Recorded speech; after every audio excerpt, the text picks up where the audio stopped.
The Qaid toured the whole country, visiting every corner of India, addressing meetings, meeting Muslim students, arguing with double-minded local leaders, exposing the policies of the Hindu Congress, and slowly creating political consciousness among his people.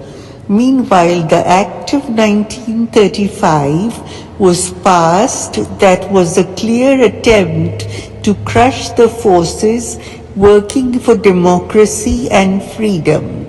Therefore, the Muslim League rejected it. The provincial part of the constitution was, however, accepted for what it was worth.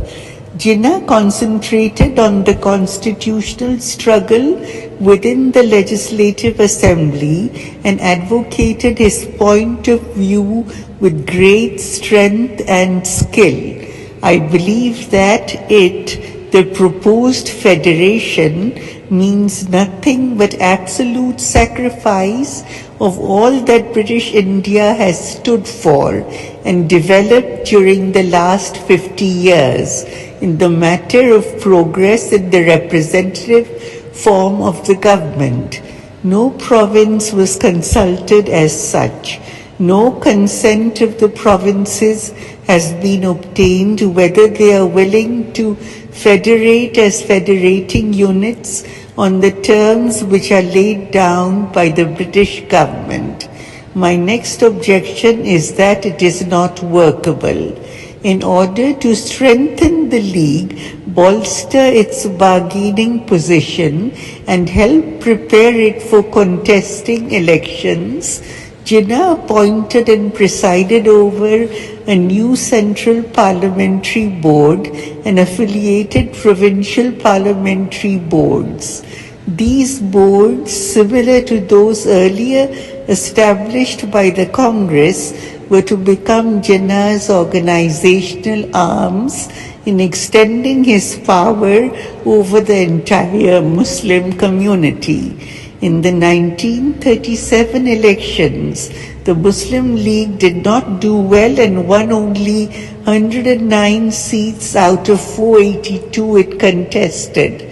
The Muslim League failed to win majority in any of the Muslim provinces where regional non-communal parties like the Unionists in the Punjab won majorities and formed ministries.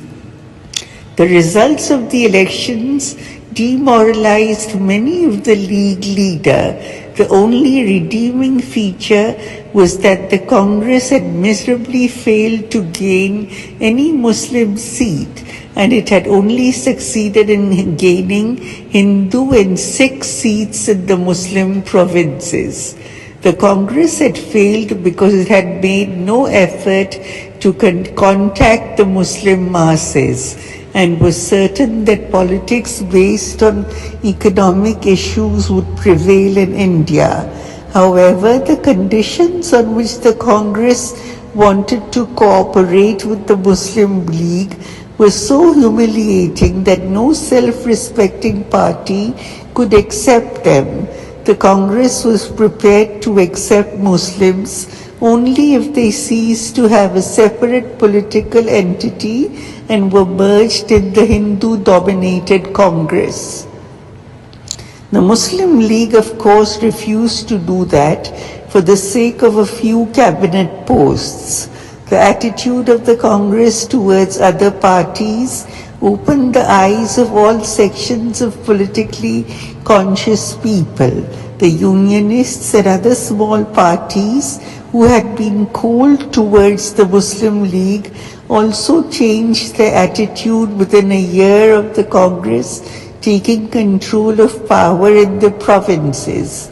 Fear of the dictatorial attitude of the Congress and the pressure of Muslim public opinion soon influenced local Muslim parties, and one by one they came into the fold of the League, or at least allied themselves with it.